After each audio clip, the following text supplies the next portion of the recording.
Bonjour, je suis Charlie Boxel, étudiant en pédicurie podologie à l'IFPEC, et voici la présentation de mon mémoire en 180 secondes portant sur les chaussures de course à pied en quête de terrain.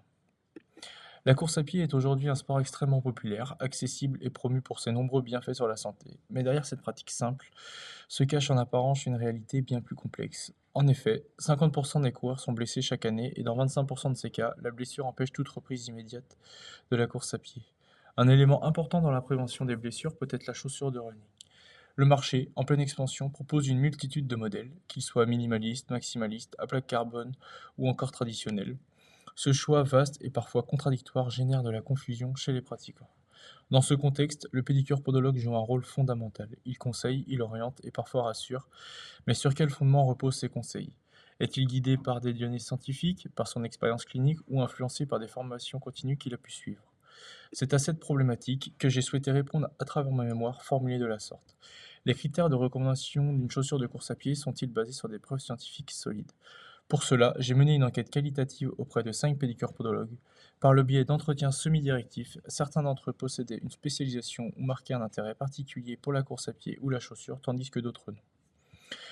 L'objectif était d'explorer différents critères, tels que les critères utilisés pour recommander une chaussure, la place accordée à la littérature scientifique dans leur réflexion, et l'impact que peut avoir la formation continue sur leur posture professionnelle. Les résultats nous montrent que l'expérience clinique reste le repère principal, notamment dans l'analyse posturale et la compréhension des attentes du patient. Cependant, les praticiens ayant suivi des formations complémentaires proposent des conseils qui sont plus diversifiés, basés sur une approche plus globale du coureur, en prenant en compte différents critères tels que leur niveau, leurs antécédents, leur terrain d'entraînement, leurs objectifs personnels, leurs anciennes chaussures. Dans l'ensemble, les professionnels s'appuient largement sur les recommandations scientifiques existantes pour guider leur raisonnement selon ces différents critères.